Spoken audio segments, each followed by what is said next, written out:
Provide చేయడానికి చాలా ఉన్నారు. వీళ్ళందరికీ లైసెన్స్ ఇచ్చేది డిపార్ట్మెంట్ ఆఫ్ టెలికమ్యూనికేషన్. ఆ లైసెన్స్ ఇచ్చినప్పుడు ఆ లైసెన్స్ కండిషన్స్ వెదర్ ఆ కండిషన్స్ ఫాలో అవుతున్నారా, ప్రజలకు సర్వీస్ బాగా ఇస్తున్నారా లేదా, ఈ మానిటర్ చేయడం కోసం 22 యూనిట్ని ఫీల్డ్లో క్రియేట్ చేస్తారు department of telecommunication. That is called LSC, licensed service unit. So మనము ఇక్కడ APLSA అంటాం దీన్ని. ఎందుకంటే ఇది ఫామ్ చేసినప్పుడు లైసెన్స్ ఇచ్చినప్పుడు ఆంధ్ర తెలంగాణ కంబైన్డ్ స్టేట్గా ఉంది, అప్పుడు ఆంధ్రప్రదేశ్ అనేవాళ్ళు. కాబట్టి లైసెన్స్ ప్రకారం ఆంధ్రప్రదేశ్ లైసెన్స్, కాబట్టి దీన్ని ఆంధ్రప్రదేశ్ లైసెన్స్ సర్వీస్ ఏరియా అంటాం. సో మాకు ఇక్కడ ఒక యూనిట్ హెడ్ క్వార్టర్స్లో హైదరాబాద్, విజయవాడ ఒక యూనిట్ ఉంది, that reports to us. So ఇట్లా 22 units entire country is divided.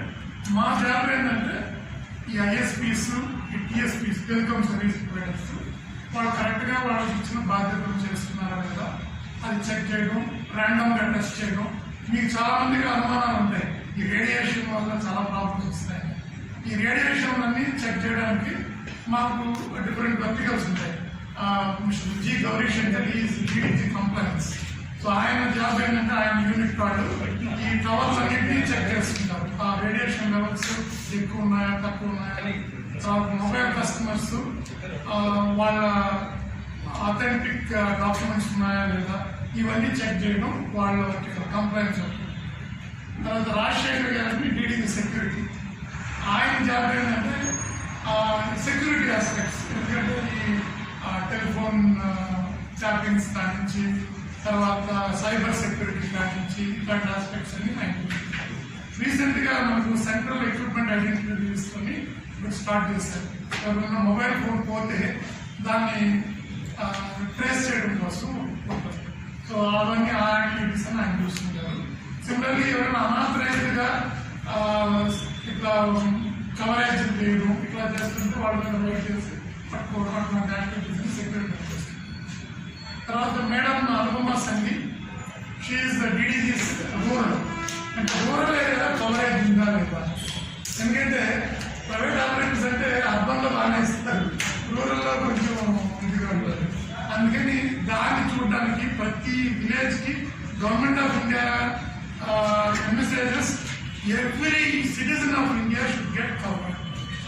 Broadband అందరికీ ఉండాలనేది లక్ష్యం. అది సరిపోతుందా, సరిగ్గా చేస్తున్నారా లేదనేది మేడం వాళ్ళ యూనిట్ వాళ్ళు చూస్తారు. తర్వాత M. ఈశ్వర్ గారు, ఆయన DDG టెక్నాలజీ. ఇక్కడ వచ్చే టెక్నాలజీ అంతా ఈ ప్రాపర్గా ఉందా, తర్వాత ISPs, ఇంటర్నెట్ సర్వీస్ ప్రొవైడర్స్, వాళ్ళ ఎక్విప్మెంట్ సరిగ్గా ఉందా, ఇవన్నీ ఇన్స్పెక్షన్ చేయడం, ఆ ఆస్పెక్ట్స్ అన్ని ఆయన చేస్తుంటారు. అండ్ నేను బేసికలీ అడ్మినిస్ట్రేషన్, మా యూనిట్ మా ఇంటర్నల్గా అడ్మినిస్ట్రేషన్, పబ్లిక్ గ్రీవెన్సెస్ ఇవన్నీ మేము చూస్తుంటాం. ఇట్లా మేము 5 వర్టికల్స్గా ఈ యూనిట్ పనిచేస్తాం. ఈ కమింగ్ టు టుడేస్ ప్రోగ్రామ్, మీకు అందరూ తెలుసు, honourable prime minister of India October 1st 5G inauguration చేశారు ఇండియాలో. అక్టోబర్ స్టార్ట్ అయ్యి ఆల్రెడీ 6 months అయింది.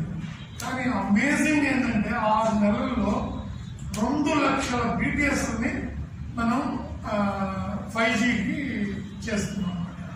అంటే 1,99,999 అయినాయి. ఈరోజు 2 లక్షల BTSని మన ఆనరబుల్ మినిస్టర్ గారు లక్ష్మీ వైష్ణవ్ గారు, కమ్యూనికేషన్ మినిస్టర్ గారు, ఆయన డెహ్రాడూన్లో ఇనాగ్రేట్ చేస్తున్నారు. ఆ సందర్భంగా 2 లక్షలు అనేది వెరీ బిగ్ ఫిగర్ కదా 6 monthsలో. అందుకని కంట్రీ వైడ్గా పెట్టుకున్నాము ప్రెస్ కాన్ఫరెన్స్ అని అకాడమీ ఇది అరేంజ్ చేస్తాం. తర్వాత మీకు 5G అంటే ఏంటి, దానివల్ల ఏం అడ్వాంటేజ్ అనే ఒక ఉత్సాహం వచ్చింది. 5Gకి మిగతా ఇంతకుముందు ఉన్న టెక్నాలజీస్కి వాట్ ఈస్ ది డిఫరెన్స్? ఇప్పుడు దెర్ ఆర్ 3 ఇంపార్టెంట్ ఆస్పెక్ట్స్ అండి 5Gలో. First, enhance mobile broadband. ఇప్పుడు మనం మొబైల్ అనేది ఇంతకుముందు ఫస్ట్ ఫోన్ వచ్చినప్పుడు మాట్లాడడానికి కదా, ఇప్పుడు మాట్లాడడం అనేది ఒక పార్ట్ ఆఫ్ ఇట్. మనం సినిమాలు చూడొచ్చు, యూట్యూబ్ చూడొచ్చు, మీరు ఇక్కడి నుంచి న్యూస్ అప్లోడ్ చేయొచ్చు, అన్నీ చేయొచ్చు. ఇది చేయడానికి 4Gలో ఉన్న స్పీడ్ కంటే 5Gలో 20 రెట్లు స్పీడ్ ఉంది. Theoretically 20 Gbps download speed, 20 gigabits per second. And upload వచ్చేసి 10 gigabits per second. అప్లోడ్ ఎప్పుడు తక్కువ ఉంటుంది, డౌన్లోడ్ ఎప్పుడు ఎక్కువ ఉంటుంది. So 20 Gbps is the speed. కాబట్టి ఇది థియరీ, అంటే మన 5Gలో మ్యాక్సిమం. బట్ యూజర్కి వచ్చేటప్పటికి మినిమం ఎంత ఇవ్వాలా అనేది కూడా డిఫైన్ చేస్తుంది. మినిమం వచ్చేసి 100 Mbps download speed and upload speed is 10 Mbps. Upload is 50 Mbps is the speed with which 5G works. And ఇది కూడా 10 times faster compared to 4G. అంటే మీరు ఇమాజిన్ చేసుకోవచ్చు, మీకు 5G ఉంటే ఒక సినిమా డౌన్లోడ్ చేసుకోవాలంటే మేబీ 2 seconds డౌన్లోడ్ చేసుకోవాలి. దీనివల్ల ఉపయోగం ఇంత హై స్పీడ్. ఒక ఉపయోగం ఏంటంటే మీకు ultra high definition video conferences, live streaming, ఇప్పుడంతా మీకు ఎస్పెషల్లీ కోవిడ్ తర్వాత మ్యారేజెస్ కూడా లైవ్ స్ట్రీమింగ్ ఎక్కువైంది. కానీ అంత క్లారిటీ ఉండదు, చూసారా? ఒకసారి కట్గా రావడం. ఇది 5G నెట్వర్క్గా ఉంటే you will get crystal clear picture, like మనం ఎట్లా చూస్తున్నాం ఒక మనకు అట్లా. That is one advantage. That is first thing, ultra high mobile broadband, ultra high speed mobile broadband. తర్వాత రెండోది ఏంటంటే అల్ట్రా రిలయబుల్ లో latency. So first one is enhanced mobile broadband, second one is ultra high reliable లో latency. ఇది ఏంటంటే ఇప్పుడు మనం ఎవరైనా మీ దగ్గరకు వచ్చి కొట్టబోయాలన్నా మీ కంటి మూసుకుంటారు, మూవ్ అవుతారు. దీనికి ఎంతసేపు పడుతుంది response time? Around 200 to 300 milli second. Milli second అంటే ఒక సెకండ్లో వేయం, అంతసేపు పడుతుంది. ఇది వచ్చేసి 5Gలో 1 మిల్లీ సెకండ్లో డేటా ఎక్కడి నుంచి పంపించిన దగ్గర నుంచి అక్కడికి వెళ్ళాలి. అంటే దేవుడు సృష్టించిన కంటికి అంటే ఈ 5G is past, 1 milli second. దీని అండ్ రిలయబిలిటీ అంటే 1,00,000 బిట్స్లో మీకు అందరికీ తెలుసు, ఇవన్నీ పంపించేది బిట్ రూపంలో పంపిస్తాం, 0 1 10,00,000 బిట్టుల్లో ఒక్క బిట్టు మాత్రం ఫాల్ట్ కావచ్చు 5Gలో. అంటే అసలు అన్ఇమాజినబుల్ యాక్యురసీ. ఇవి ఎక్కడ యూస్ఫుల్ అంటే మీకు ఇప్పుడు ఆటోమేటిక్ కార్స్ ఉంటారు, డ్రైవర్లెస్ కార్స్. ఇప్పుడు డ్రైవర్లెస్ కార్ డ్రైవర్ వెళ్ళాలనుకోండి, it must be very fast. ఎదుటోడు ఎవరైనా రాంగ్ వస్తున్నాడు, ఎక్కడైనా వెళ్ళాలి, అది ఇమీడియట్గా దానికి క్యాప్చర్ చేసుకోవాలి అండ్ రిలయబుల్గా ఉంటుంది. అది రాంగ్ అయిందనుకోండి, తర్వాత రిమోట్ ఆపరేషన్స్, సర్జరీస్, మెడికల్ ఫీల్డ్లో ఇప్పుడు ఎక్కడో ఒక సర్జన్ ఉంటారు ఎక్స్పర్ట్, ఇక్కడ you can perform surgery from that. So all these things need extremely reliable data. So that is possible with 5G. And third one is massive machine type computation. ఫ్యూచర్లో ఏంటంటే మేము చాలా రోజులుగా IoT అంటుంటాం, internet of things. ఇప్పుడు మనం కంప్యూటర్స్ని internet connect చేస్తున్నాం కదా, ఫ్యూచర్లో ప్రతి డివైస్ ఇంటర్నెట్ కనెక్ట్ అవుతుంది. ఫర్ ఎగ్జాంపుల్ మీకు లైట్ కావచ్చు, ఏసీ కావచ్చు. ఇప్పుడు మీరు ఎండాకాలం మీరు ఇంటికి వెళ్ళేటప్పటికి ఏసీ కావాలనుకోండి, మీరు ఇంటికి వెళ్ళిన తర్వాత ఏసీ ఆన్ చేసుకుంటే 10-15 నిమిషాలు పడుతుంది. మీరు వెళ్ళే ముందర 15 నిమిషాల ముందర కమాండ్ ఇచ్చారనుకోండి, నేను వస్తున్నాను ఏసీ ఆన్, ఏసీ రెడీగా ఉందనుకోండి, మీకు ఎంత కంఫర్టబుల్. అది పాసిబుల్. ఆ ఏసీ కూడా ఇంటర్నెట్ కనెక్ట్ అయింది. సో మీరు ఇక్కడి నుంచి ఇంటర్నెట్ కమాండ్ ఇస్తే మీ ఏసీ ఆన్. సో ఇది ఇంటర్నెట్ ఆఫ్ థింగ్స్. ఇవన్నీ ఎప్పుడు పాసిబుల్ అంటే ఈ 5G నెట్వర్క్ వచ్చినప్పుడు ఇవన్నీ కనెక్ట్ అవుతాయి ఇంటర్నెట్కి. అండ్ ఇదేంటంటే 100 times ఎనర్జీ ఎఫిషియెంట్. అంటే 4Gలో ఆ డివైస్ పవర్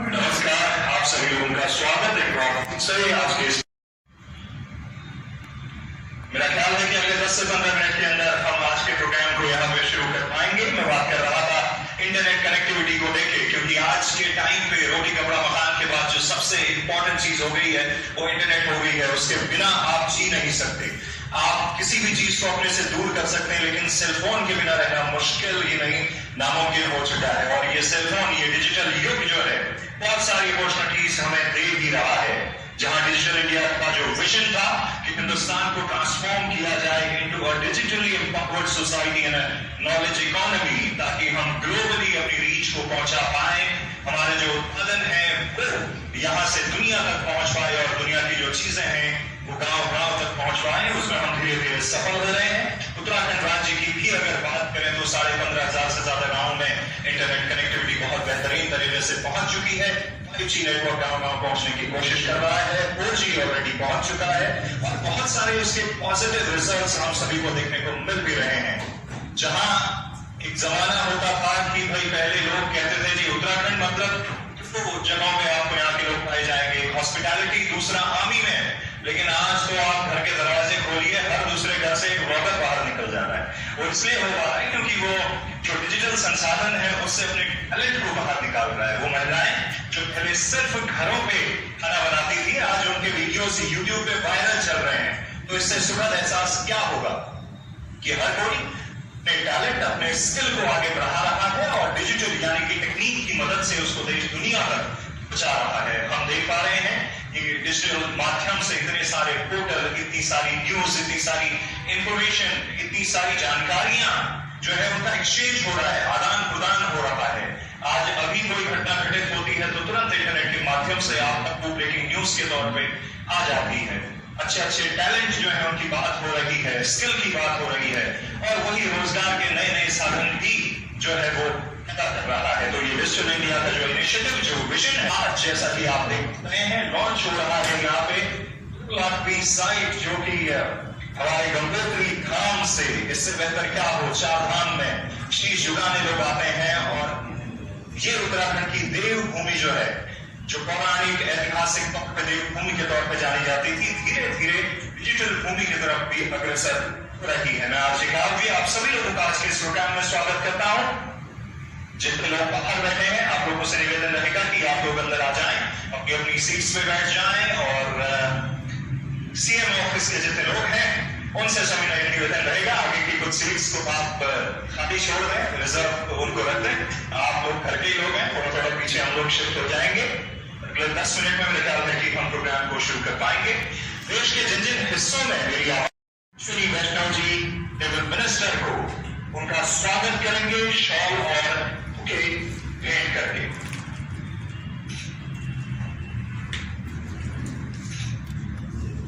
हार्दिक स्वागत, अभिनंदन Shri Ashwini Vaishnaw ji, honourable minister of railways, communications and electronics and IT, government of India.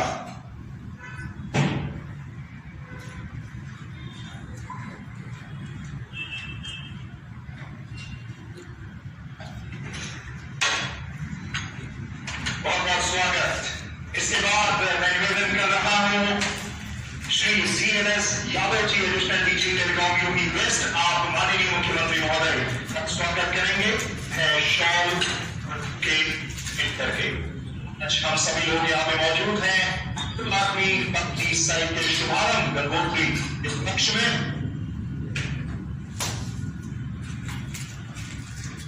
इसके बाद मैं यादव जी आपसे निवेदन करूंगा कि कई जोशी जी आप स्वागत करेंगे। इसके बाद आपसे निवेदन करूंगा माननीय महापौर देहरादून सुनील उनियाल गामा जी को बुके भेंट करके आप उनका भी स्वागत करेंगे। तो बहुत सारे लोग इस वक्त में जुड़े हुए हैं और तमाम सारे लोग यहाँ पे लाइव इस प्रोग्राम को विटनेस कर पा रहे हैं। अब वेलकम एड्रेस के लिए मैं बुलाने जा रहा हूँ Shri SK Jain ji, DG telecom. आपसे निवेदन है कि आप स्वागत संबोधन के लिए मंच में आएंगे।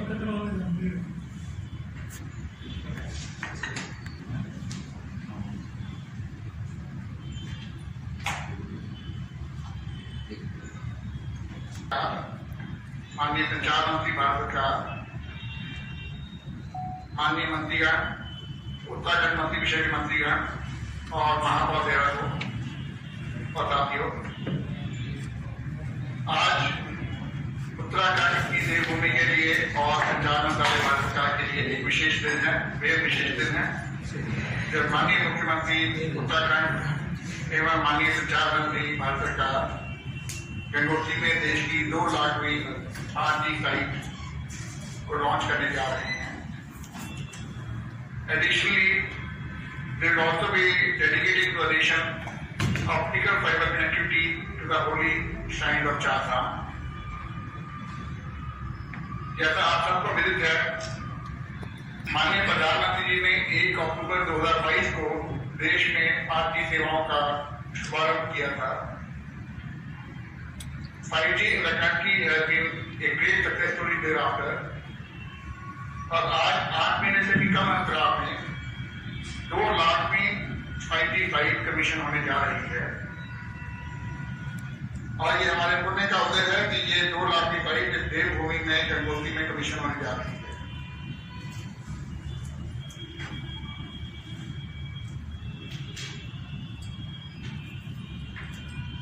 It is also a matter of pleasure for DoT that despite the tough terrain in the region, all the 4 dhams now stand connected on fiber. आज के इसी समारोह में इस 4 धाम की फाइबर कनेक्टिविटी माननीय संचार मंत्री एवं माननीय मुख्यमंत्री उत्तराखंड महोदय द्वारा राष्ट्र को समर्पित की जाएगी।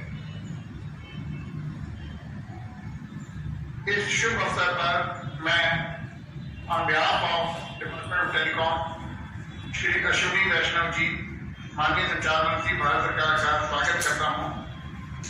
Sir, it's my pleasure to share with the audience that under your proactive leadership and guidance, newer heights are being scaled in the telecom sector on a continuing basis, and we hope to get continuously get this guidance. मैं स्वागत करता हूं श्री पुष्कर सिंह धामी जी का माननीय मुख्यमंत्री Uttarakhand for kindly gracing the occasion with his august presence. Sir, my friends in DoT, you be best welcome, have been genuinely appreciative of the facilitation provided by Uttarakhand government for faster rollout of telecom services, whether by allotting land for 4G concession project or the recent ROW amendments. The support provided by the Uttarakhand government has been exemplary.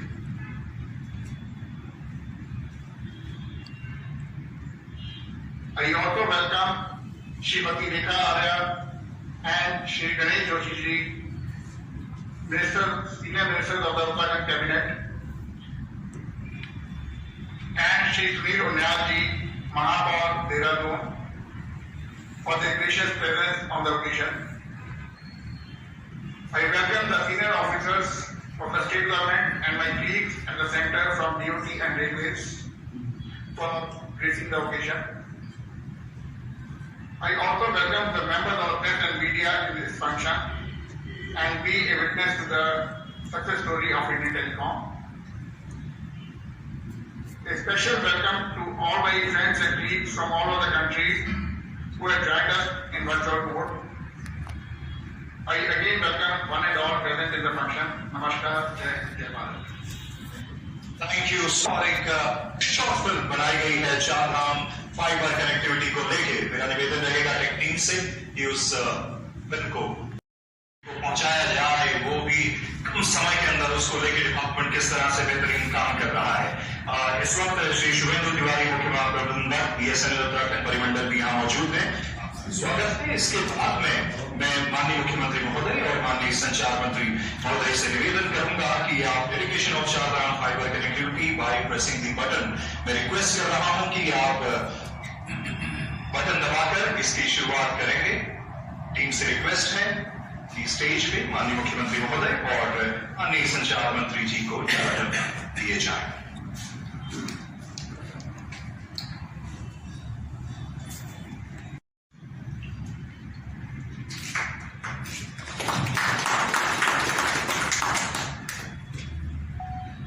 इसके बाद हम एक और film देखने जा रहे हैं जो कि फास्टेस्ट 5G साइट का शुभारंभ अब यहाँ पे होना है। मैं माननीय मुख्यमंत्री महोदय और माननीय संचार मंत्री महोदय से एक बार फिर रिक्वेस्ट करूंगा, दरख्वास्त करूंगा कि आप बटन दबा के इसका शुभारंभ करेंगे। मैं टीम से रिक्वेस्ट करूंगा वापस से। ये देखिए, ये देश आप दुनिया को समर्पित हो रही है 2 लाखवीं जी साइट पवित्र गंगोत्री धाम से जोरदार तालियां होनी चाहिए। और अब मैं रिक्वेस्ट करने जा रहा हूं हमारी टीम से कि लाइव फीड इस वक्त चारों धामों के दर्शन आप लोगों को कराए जाए। मैं टीम से रिक्वेस्ट कर रहा हूं लाइव वहां से जोड़ा जाए। ये सब कुछ संचार क्रांति की गरिमामय उपस्थिति से इस कार्यक्रम को सुशोभित करने वाले माननीय मुख्यमंत्री श्री पुष्कर सिंह धामी भाई साहब, माननीय मंत्री श्री सुबोध दनियाल जी, श्री गणेश जोशी जी, रेखा जी, सुनील जी, महापौर जी, उपस्थित सभी बंधु, चार धाम से जुड़े हमारे सभी भाई और देश के कोने कोने में आज के इस पवित्र कार्यक्रम में जुड़े हुए सभी साथी। पिछले वर्ष जब 1 अक्टूबर को माननीय प्रधानमंत्री जी ने देश में 5G की यात्रा शुरू की थी, एक चैलेंज रखा था सामने। माननीय प्रधानमंत्री जी ने कहा था कि इस देश ने टेलीकॉम की क्रांति के कई स्वरूप देखे। एक समय था जब केबल बिछाते थे, तार बिछाते थे, घर तक जाता था, घंटी बजती थी, वो एक फेज था।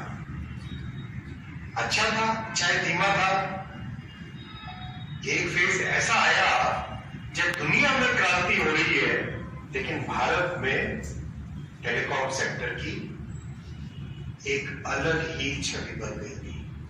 स्कैम के बाद स्कैम के बाद स्कैम।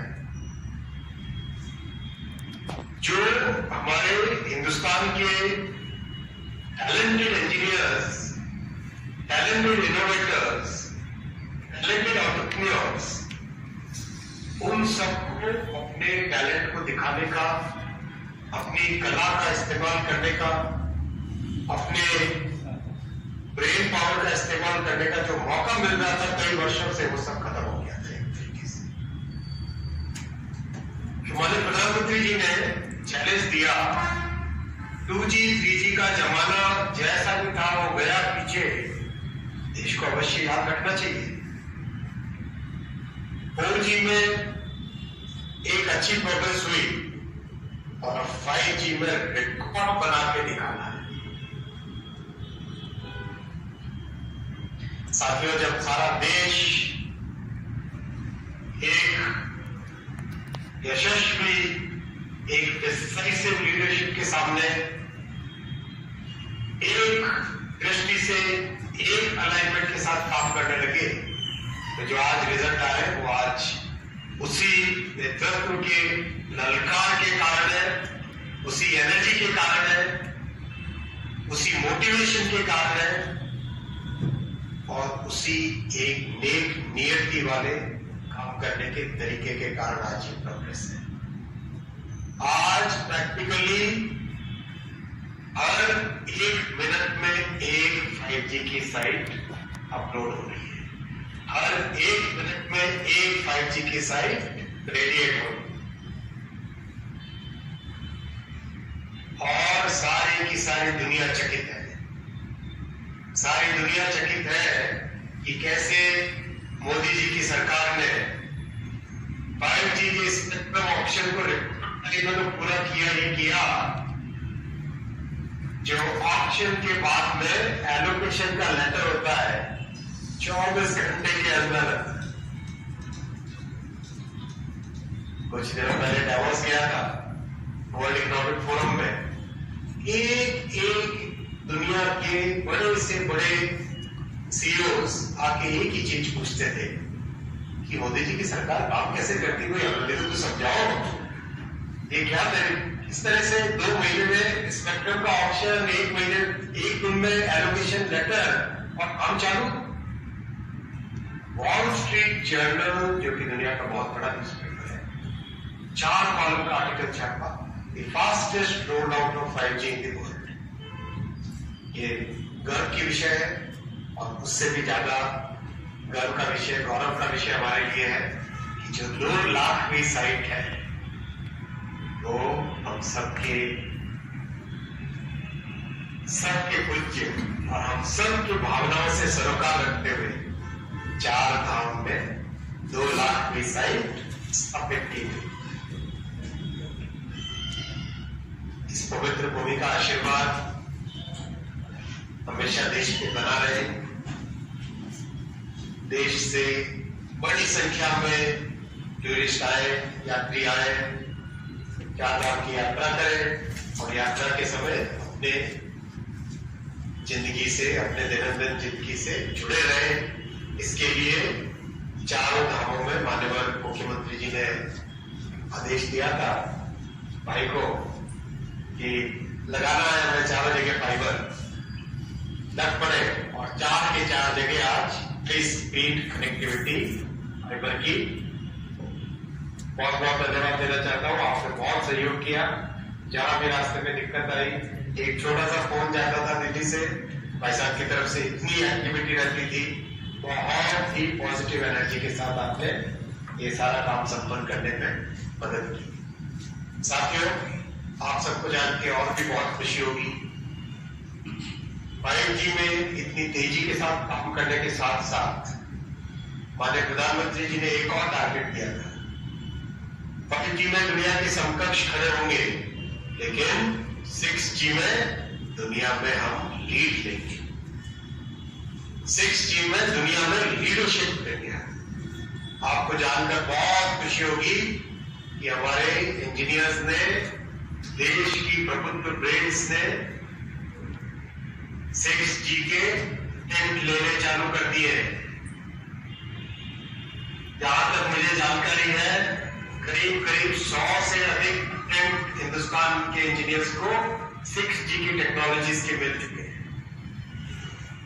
ये जज्बा होता है काम करने का, और जो हिंदुस्तान में बना 4G 5G टेक्नोलॉजी स्टैक है, अभी हाल ही में हमारे प्रधानमंत्री जी ने G7 में भेजा था। G7 यानी दुनिया के 7 सबसे अमीर देश। उस बैठक में जब प्रधानमंत्री जी का डिजिटल इंडिया का विजन रखा, और डिजिटल इंडिया के अंदर कैसे माननीय प्रधानमंत्री जी ने इंस्पायर करके अपनी लीडरशिप से 4G और 5G का टेक्नोलॉजी स्टैक बनाने का काम किया, जब सबके सामने रखा तो लोग एकदम ऐसे देख रहे थे, आंखें फाड़ फाड़ के देख रहे थे कि ये क्या आ रहा है। हिंदुस्तान से एक एक करके टेक्नोलॉजी बनने की खबरें आ रही है। वो जमाने गए, हिंदुस्तान बाहर से टेक्नोलॉजी लाता था, TOT करवाते थे और टेक्नोलॉजी ट्रांसफर, टेक्नोलॉजी इंपोर्ट, और कई बार टेक्नोलॉजी इंपोर्ट के पीछे कई चीजें हो जाती थी। वो जमाने गए। अब हिंदुस्तान बन रहा है टेक्नोलॉजी एक्सपोर्टर। अब हिंदुस्तान बन रहा है दुनिया भर को टेक्नोलॉजी देने वाला देश। आज हिंदुस्तान की बनी 4G 5G टेक्नोलॉजी के लिए दुनिया के बड़े बड़े देश कह रहे हैं कि हमारे यहाँ वो लगाइए। मैं जब देहरादून के लिए रवाना हुआ, उससे 2 घंटे पहले मेरे पास फोन आया एडिशनल सेक्रेटरी साहब का, अमेरिका लगाना चाहता है भारत की 4G 5G टेक्नोलॉजी को। इतने एक्साइटमेंट के साथ उन्होंने फोन किया, देखो बिल्कुल आगे बढ़ो, उस पायलट प्रोजेक्ट तेजी से आगे बढ़ाना। ये जज्बा है, ये जज्बा है, ये काम करने का तरीका है मोदी जी की सरकार का। साथ ही साथ साथियों, रेलवे में आप देख ही रहे, मैं उत्तराखंड में हूँ, आज यहाँ पे देहरादून में हूँ, तो आपके सामने ये विषय भी रखना चाहूंगा कि जो उत्तराखंड में प्रोजेक्ट चल रहे हैं, हमारे मुख्यमंत्री जी रेगुलरली हमारे साथ बैठ के रिव्यू करते हैं। बहुत तेजी से काम चल रहा है। कर्णप्रयाग प्रोजेक्ट है, सोचिए उसकी टेक्निकल कॉम्प्लेक्सिटीज। 125 किलोमीटर का प्रोजेक्ट, 125 किलोमीटर का प्रोजेक्ट, 121 किलोमीटर टनल उसके अंदर, 125 किलोमीटर का प्रोजेक्ट, 121 उसके अंदर, बहुत ही कॉम्प्लेक्स प्रोजेक्ट। और हिमालय के पहाड़ों में पहली बार टनल बोरिंग मशीन का उपयोग हो रहा है। सारी दुनिया के सामने टनलिंग का एक तरीका होता था, विश्व प्रसिद्ध NATM, new Austrian tunnel method. Austria Europe का एक देश है जहां पर टनलिंग की टेक्नोलॉजी विकसित की गई थी। और खुशी की बात क्या है, हिमालयन टनलिंग मेथड दुनिया भर में स्थापित हो गई। हिमालयन टनलिंग मेथड में ऐसे ऐसे इनोवेशन किए गए हैं जो दुनिया उसके ऊपर स्टडी कर रही है, रिसर्च पेपर तेजी से करने हो, तेजी से उनके लिए फंड्स एलोकेट किए, उसी तेजी के साथ काम करेंगे। और माननीय मुख्यमंत्री जी को मेरे बहुत ही अच्छे साथी, अच्छे मित्र, मेरे भाई, आपको मैं बहुत बहुत धन्यवाद देना चाहूंगा कि आपने हमेशा हर काम में सहयोग दिया, प्रोएक्टिव होकर आपने काम किया, और आपकी इसी प्रोएक्टिवनेस के लिए सारा देश आपको जानता है, और इसी स्पिरिट के साथ आगे भी काम करेंगे। बहुत बहुत धन्यवाद। आज गंगोत्री में 5G सेवा की 2 लाख की साइट,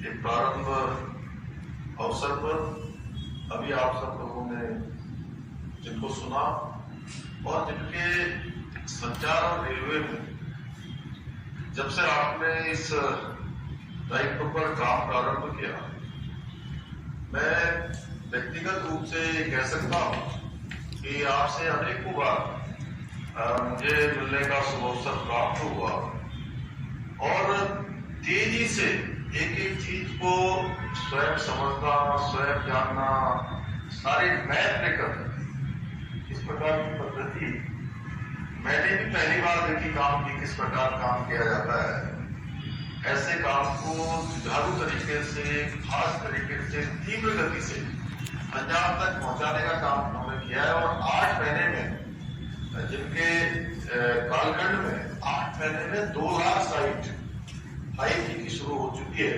ऐसे भारत के यशस्वी संचार मंत्री और रेल मंत्री आज उनकी 5G सेवा का शुभारंभ कर रहे हैं। और कल उनके साथ हम लोग जो है वंदे भारत एक्सप्रेस की भी यहाँ से देहरादून से दिल्ली की ट्रेन को रवाना करने वाले हैं। ऐसे आदरणीय अश्विनी वैष्णव जी, मैं आपका देवभूमि उत्तराखंड आगमन पर और अपनी तरफ से देवभूमि उत्तराखंड की देवतुल्य जनता की तरफ से हार्दिक स्वागत करता हूँ, अभिनंदन करता हूँ। मंच पर विराजमान हमारे कैबिनेट मंत्री आदरणीय गणेश जोशी जी, आदरणीय रेखा आर्य जी, और हमारे देहरादून शहर के मेयर भाई सुनील उनियाल गामा जी, हमारे बहुत वरिष्ठ विधायक आदरणीय मुन्ना सिंह चौहान जी, आदरणीय खजान दास जी, और आदरणीय सविता कपूर जी, एवं आए हुए सभी हमारे रेल विभाग के, भारत सरकार के सभी अधिकारीगण, उत्तराखंड सरकार के सभी अधिकारीगण, उपस्थित भाइयों एवं बहनों, पत्रकार मित्रों एवं छायादार बंधुओं, आज मैं सबसे पहले तो देवभूमि में 5G सेवाएं प्रदान करने तथा राज्य के डिजिटल परिदृश्य में एक क्रांतिकारी बदलाव लाने के लिए BSNL सहित सभी संचार कंपनियों को जो इस काम को आगे बढ़ा रहे थे, उन सभी को अपनी तरफ से बधाई देता हूं।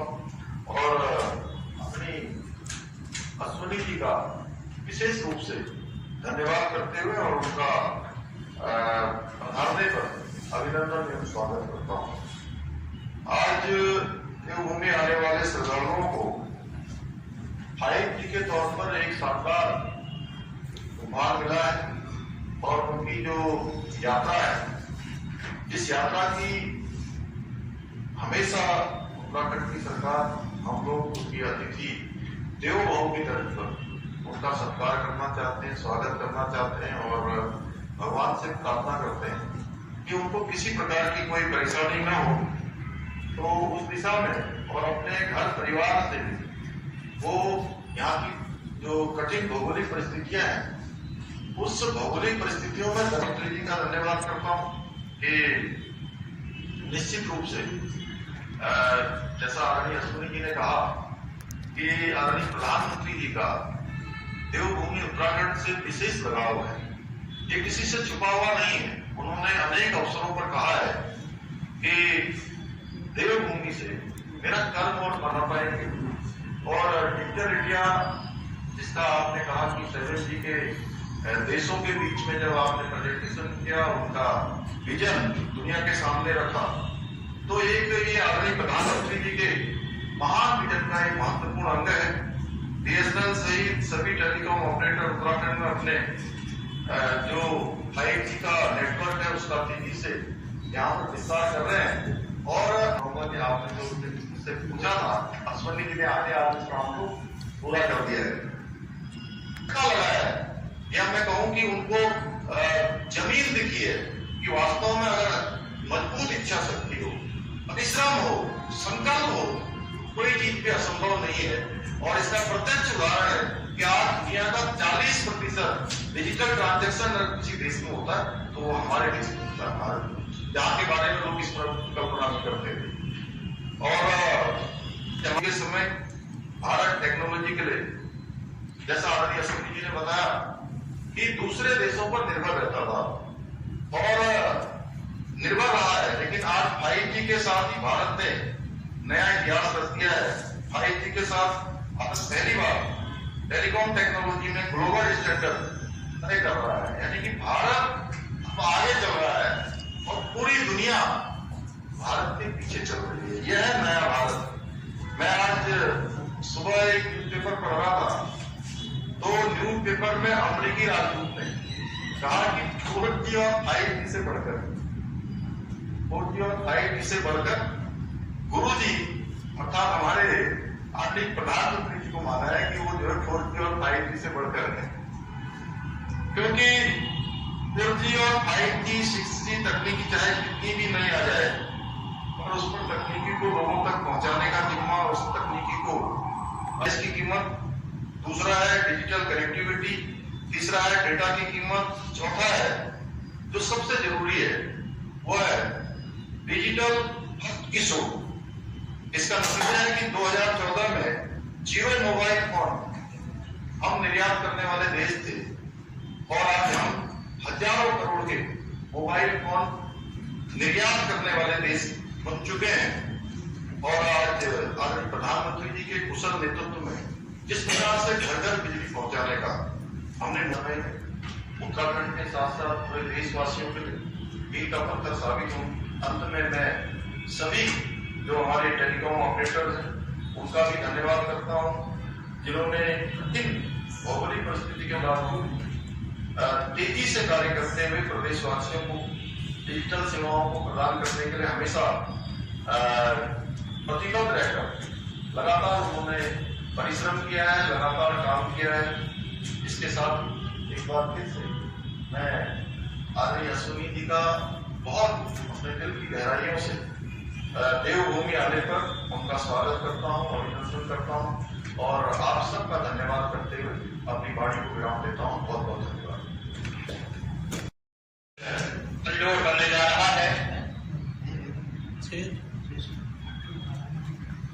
न्याय के देवता गुरु जी की प्रतिमा भी उसमें है। बैजनाथ धाम इस वक्त माननीय मुख्यमंत्री महोदय बता रहे हैं अश्विनी संतों। और इसके बाद मैं रिक्वेस्ट कर रहा हूं CLS यादव जी से कि आप माननीय मुख्यमंत्री महोदय को स्मृति चिन्ह भेंट करेंगे आज के इस कार्यक्रम को लेके। 2 लाखवीं जी साइट के शुभारंभ और dedication of Chardham fibre connectivity to the nation, उसके मौके पे हम सभी लोग यहाँ पे एकत्रित हुए हैं। बहुत बहुत धन्यवाद। क्योंकि मीडिया के साथ इंटरेक्शन होनी है, मैं निवेदन करूंगा जो मंच के करीब हमारे मीडिया के बंधु हैं, आप थोड़ा सा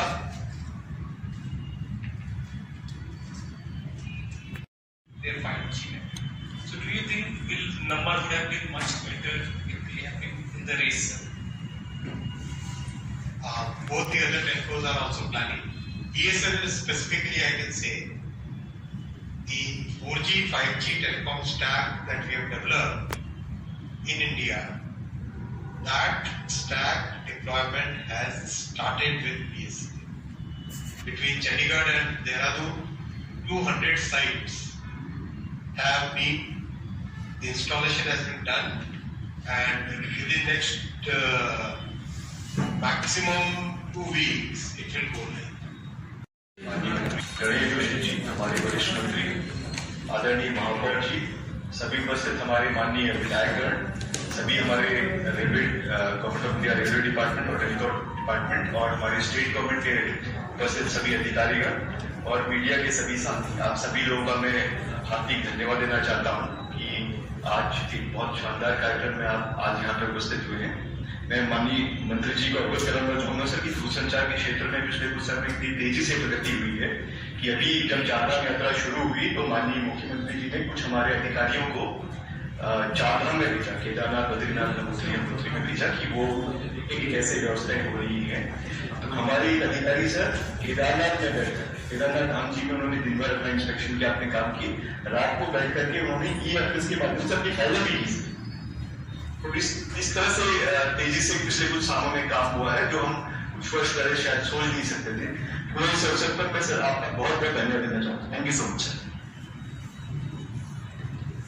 एक मोमेंटो माननीय मुख्यमंत्री महोदय को देने जा रहे हैं माननीय संचार मंत्री।